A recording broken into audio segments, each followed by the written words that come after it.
If you'd told me that an ordinary weekday with my grandson, just keeping him while his parents were at work, would change the way I saw him forever, I would have smiled and brushed it off.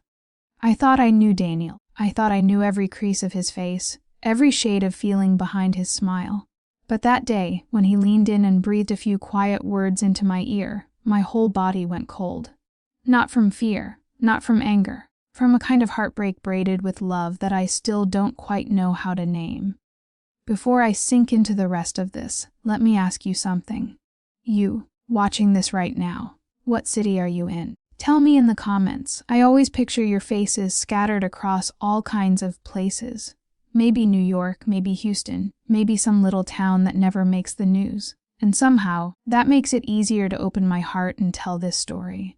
So let me start properly. My name is Helen. I'm 75 years old and I live in a quiet cul-de-sac where, most days, the loudest things are the mail truck clanking by or the neighbor's mower starting up.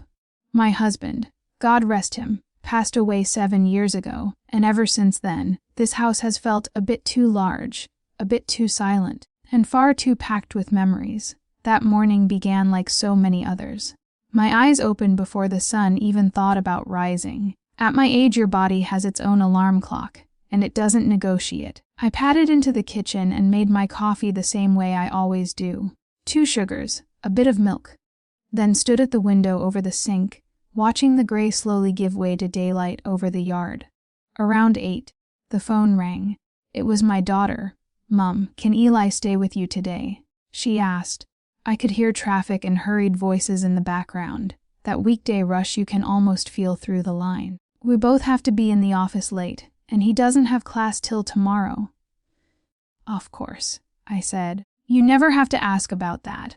Eli is my only grandson, the lone boy in a chain of daughters and granddaughters. My girl always jokes that's why I spoil him rotten. She's probably right. But after this many years on Earth, you learn that love is one of the very few things you're better off giving too much of, not too little." He arrived about 40 minutes later, knocking once before letting himself in, just like he's done since he was old enough to turn the handle. "Hey, Nan," he called, his voice deeper now than the one I still hear in my mind from when he was toddling around here with jam all over his cheeks. He's a man now. Wide shoulders, dark hair that always looks like he's just run his fingers through it, and those thoughtful eyes that seem older than his years. Backpack hanging off one arm, phone in hand. Like most young people these days, as if it's an extra limb. "You're too thin," I told him the same way I always do. "Come sit. I'll get you some breakfast." He smiled, but it stopped short of his eyes. That was the first thing that snagged at me. Eli has always been easy to read. When he's happy, it lights his whole face. When he's low, it weighs down his shoulders. But that morning, something in him looked pulled in, like he'd zipped himself up behind his own features. "I grabbed something earlier," he said, dropping his backpack near the couch. "But I wouldn't say no to coffee." Well, of course there's coffee," I said. "What kind of house do you think I run?" He laughed at that, but it was that soft, careful laugh people give when they're being polite rather than truly amused. I noticed. I chose not to pounce on it just yet. I poured him a mug in my old chipped brown cup, the one I've mended with sentiment instead of glue, and slid it in front of him. We both sat at the kitchen table. Morning light filtered through the curtains, painting everything in a warm yellow haze. The old wall clock ticked along same as always, tallying off seconds like it was counting prayer beads. "So?" I said. "How's school? How's everything?" He took a slow sip, staring at the wood grain of the table. "It's fine," he said. Now, if you've made it to 75, you know fine is a dangerous little word. Sometimes it means good enough. More often it means I don't want to drag this into the light. I watched him closely. His jaw was set a bit too tight. His shoulders, instead of loose and lazy, were drawn just slightly upward. One leg bounced under the table like a motor trying not to stall. "You know," I said gently, "I've known you since the nurse first put you in my arms. I know your fine voice. That one, isn't it?" He flicked his eyes up at me, and for a brief second something soft passed across them. I'm just tired, he said at last. That's all. Well then, today is just right, I replied. You can rest here. We'll talk, or we won't. Whatever feels right to you. For a moment, I thought he might spill it right then. His mouth parted a little, his gaze shifted toward me, then skittered away. The words stayed trapped. He finished his coffee instead and wandered into the living room. The day unfolded quietly at first. I folded laundry in the corner of the den while he lounged on the sofa, scrolling through his phone. Every now and then he'd turn the screen toward me to show me some video that was apparently hilarious, and I'd chuckle more at his laughter than at whatever was on the screen. Other times, I'd glance up and catch him staring off at nothing, his thumb hovering over the glass but not moving at all, lost in his own head. Around midday, I made grilled cheese and tomato soup, the exact meal I've been making him since he was 10 and came over after school on rainy days. When I set the plate in front of him, he smiled a little wider. You haven't changed this recipe one bit, he said. If it isn't broken, don't go fixing it, I answered. We ate in front of the muted television, some old nature documentary playing just to keep the room from feeling too still. Our conversation skimmed only the surface. His classes, the weather, the neighbor's new car. Each time I tried to nudge us into deeper waters, he gently steered us back toward the safe, shallow topics. But I could feel it. Something heavy was pressed up against him from the inside, like he was wearing an invisible pack full of stones. At one point, as I stood at the sink rinsing dishes, I heard a small, shaky kind of sigh behind me. I turned my head just enough to see him in the reflection of the window. He was at the table, rubbing his hands together the way people do when they're cold or nervous. Except my kitchen was warm. Ali, I said, turning fully this time. Talk to me. He blinked, as if I'd yanked him out of a far-off place. I am talking, he said lightly. No, I replied. You're circling around something. That's not the same. He lifted his eyes to mine, and for the first time that day, I saw it clearly, the storm sitting back there behind his expression. Not yet bursting, but thick and waiting. He broke eye contact first. Maybe later. He murmured, All right, I said softly. I'll still be here later, now whenever you're ready. People say old folks tend to talk too much. They say we're full of advice nobody's asking for, that we repeat ourselves, that we're allergic to silence. There's some truth in that. But when you love someone as deeply as I love that boy, you learn there are times when the kindest thing you can do is leave the quiet alone and let them decide what to fill it with. The afternoon settled gently around us. He helped me carry the watering can to the porch, and we gave the potted plants a good drink. We sat side by side for a while, saying nothing, listening to cars passing in the distance, the neighbor's dog barking now and then, a mower starting up farther down the street. Little everyday sounds that normally blend into the background. That day, they sounded like the low hum under something much heavier. Nana, he said suddenly, his voice softer than before. Yes, love. Do you ever? He paused, as if he had to push the words through his teeth. Do you ever feel like you're in the way? The question caught me off guard. In the way of what? I asked. Just in the way, he said quietly. Taking up space you don't deserve, making things harder just by existing. My heart squeezed. No, I said. I've felt lonely. I've felt forgotten. I've felt all sorts of things over the years. But in the way, no, not really. Why? He gave a small shrug, the saddest kind, the kind that looks like someone has been carrying too much weight for too long and finally just let their shoulders sag under it.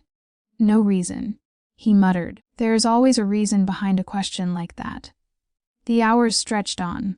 We roasted a little chicken together, peeled potatoes, threw together a salad.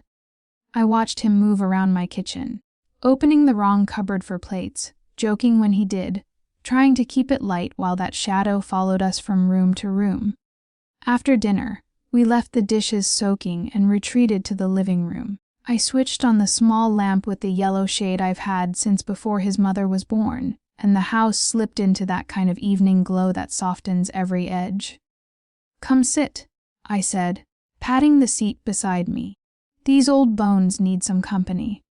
He sat down a little closer than he usually did. Not right up against me, but not at the other end of the couch either. I could feel the warmth radiating from him across that small bit of fabric. We sat like that for a while, half watching the flicker of the television, half just listening to the rhythm of each other's breathing. Every so often, I felt him shift like he was working up to something and then backing away from it again. "Nana," he said at last, barely above a whisper. "Yes." "If I tell you something, will you promise not to be mad?" I turned to really look at him then. His eyes were glassy, his jaw clenched like he was trying to keep the words from spilling out. "I can't promise I won't feel anything," I told him calmly, "but I can promise I'll listen, and I won't turn my back on you, whatever it is." He swallowed, Adam's apple bobbing. "I don't really have anyone else I can say this to," he whispered.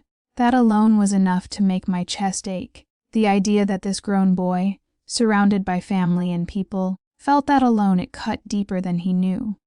"You've got me," I said. "Go on." He stared down at his hands, then lifted his eyes to my face, then leaned a little nearer like he was afraid the walls might overhear. When he finally spoke again, his voice was barely more than breath. "I heard Mom and Dad talking," he murmured. "They don't know I was listening." I felt my heart sink, slow and heavy. "When?" I asked, trying to keep my voice steady. "The other night, they were in the kitchen," he said. "They thought I'd gone to bed." "And what were they talking about?" I asked gently. "Me," he said. "They were fighting about me." Suddenly the room seemed smaller. The lamplight, the ticking clock, the low murmur of the TV. All of it closed in around us like the walls had moved a little closer. "What did they say?" I asked, barely louder than he was. He took a shaky breath and leaned even closer, so close I could feel how unsteady his exhale was against my cheek. "They said I was a mistake," he breathed. "They said if it weren't for me, they'd both be living different lives, happier lives. They were arguing over who'd get stuck with me if they finally split up." For an instant, everything inside me froze. The sound of the clock, the hum of the TV, even the rise and fall of our breathing dropped away. All I could hear were his words echoing a mistake. "Stuck with me." I stared at him, not moving, my fingers unknowingly digging into the cushion beneath us. It felt like someone had opened every window in January and let freezing wind rush straight through my bones. He watched my face then, really watched, waiting to see what I would do with the fragile, brutal truth he'd just handed me. In that moment, I understood one thing with absolute clarity: nothing about this day was ordinary anymore. And whatever came out of my mouth next was going to sit in his heart for the rest of his life. Before I go on, I need to tell you this next part is heavier than I was ready for when I lived it. If everything up to now has felt like the stillness before a storm, what happened next was the lightning finally hitting ground. Even sharing it now, I can almost feel that warm lamplight on my shoulder, the weight of Eli's words between us, and the way my heart seemed to break and swell at the same time. When he told me what he'd heard, those careless, awful sentences thrown around by the two people who were meant to be his safest place, I felt something twist inside that didn't come out as shouting. It was deeper than that.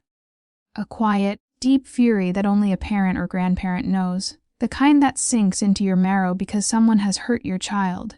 He sat there, eyes locked onto mine, searching for comfort, for reassurance, or maybe just for proof that I wouldn't look away. "Eli," I said finally, my voice thick, "come here." He hesitated for only a breath, as if he wasn't sure he deserved to be pulled closer. Then he scooted toward me until there was no space left between us. I set my hand lightly on his back, feeling the tension there, every muscle braced as if he were waiting to be hit with something even worse. "No one," I whispered, "no one who truly loves you would ever call you a mistake." His shoulders shuddered, and he dropped his head. I could feel the heat of him against my side, the way his chest moved too quickly beneath my palm. "They're my parents," he said, almost dazed. "I don't know why I'm surprised. They've been distant for a long time. They fight a lot. They barely even look at each other when I'm around. But actually hearing them say it out loud, Like me just being here ruined everything for them. His voice broke. It broke something in me. I closed my eyes briefly to steady myself. I remembered being a child, overhearing adults say things they didn't mean for little ears. Words like that never fully disappear. They sink down and smolder for years. "Look at me," I said softly. He lifted his head. When our eyes met, I saw it, the tiniest collapse inside him. Not weakness, just the moment someone stops pretending they're fine. "You didn't break anything," I told him. "They did. They broke a promise they made the day you were born. The promise every parent makes without saying it, to love their child without conditions." His throat tightened. I could see him fighting back another wave of feeling. "And you?" he asked, so low I almost didn't hear him. "Do you see me that way too?" The question hit like a fist to my chest. "Never," I said. "Not for a second. You have been one of the greatest blessings of my life. You made this house loud again, warm again. You gave me something to look forward to on days that felt like they would never end. From the moment I first held you, you've been nothing but a gift to me." The first tear slid down his cheek then, and he scrubbed it away quickly, embarrassed. "I'm too old to be crying on your couch," he muttered.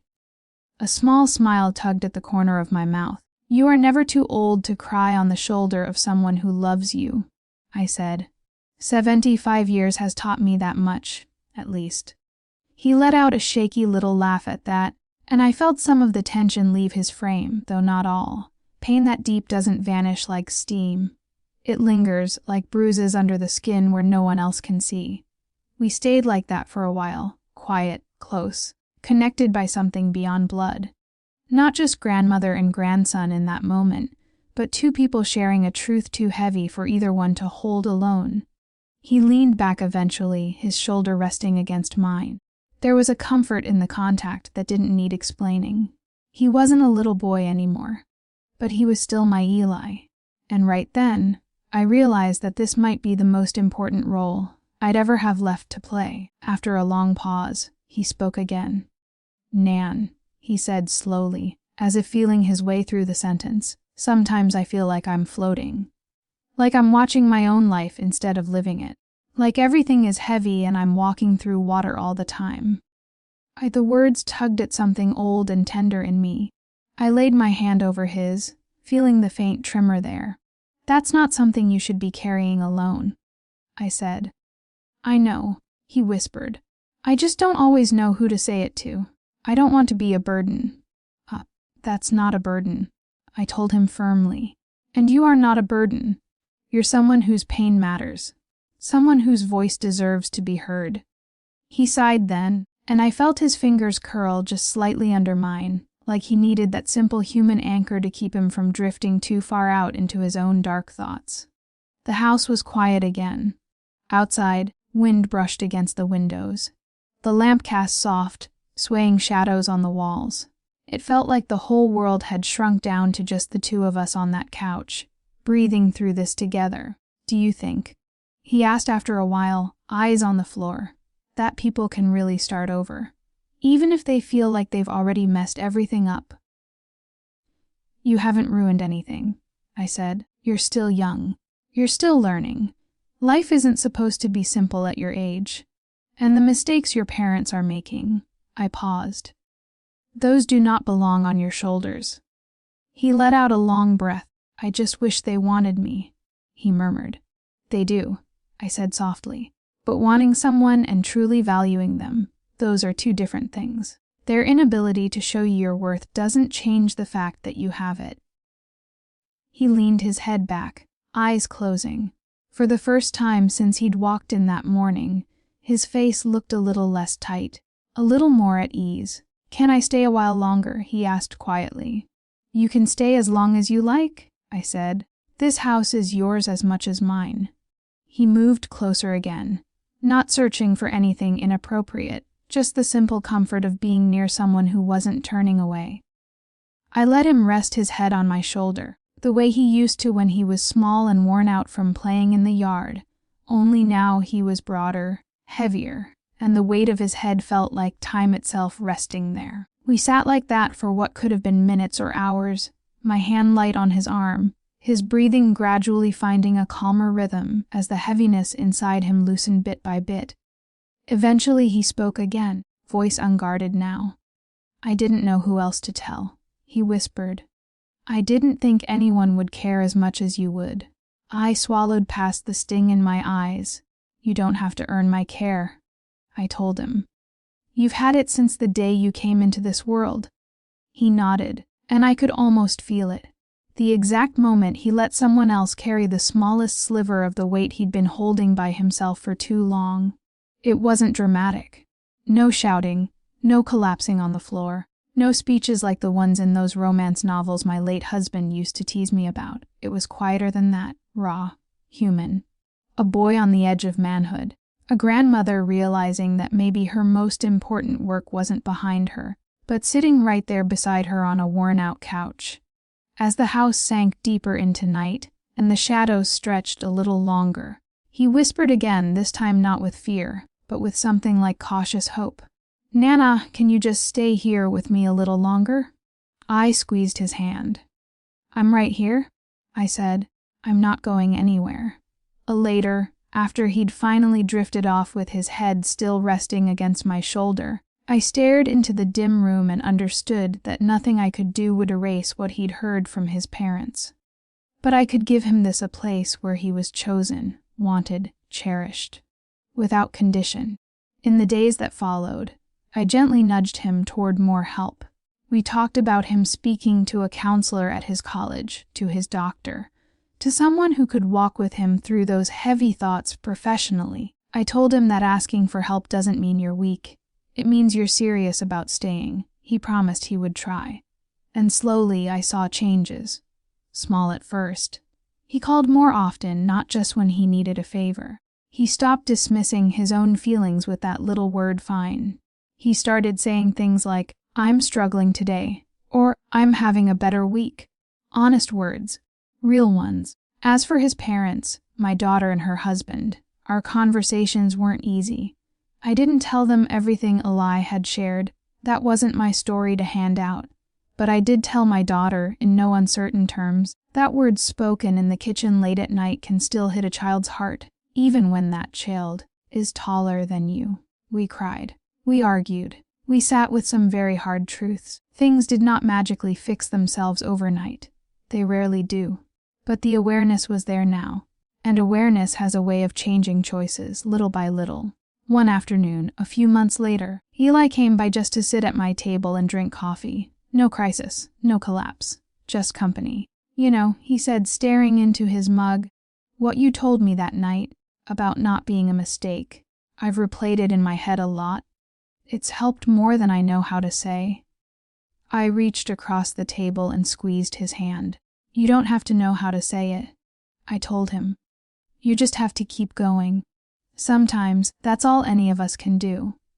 Looking back, I see that ordinary weekday for what it was, a turning point wearing everyday clothes. A reminder that some of the most important conversations in our lives happen not in big, planned moments, but in quiet living rooms under old lamps, with the TV murmuring in the background. One overheard sentence nearly broke my grandson's heart, but one honest evening, one listening ear, one steady shoulder gave him a different story to hold on to. It didn't erase his pain, but it gave him something else to stand on alongside it. And I suppose that's why I'm telling you this now. Because maybe you're the one who needs to hear that you are not a mistake. Or maybe you're the one who needs to be reminded how much your words can weigh on the people you love. Either way, if someone you care about ever looks at you the way Eli looked at me that night, like they're about to hand you something fragile and sharp, remember this: you don't have to fix everything. You just have to stay. Listen, and remind them they matter more than they know. That's what I tried to do.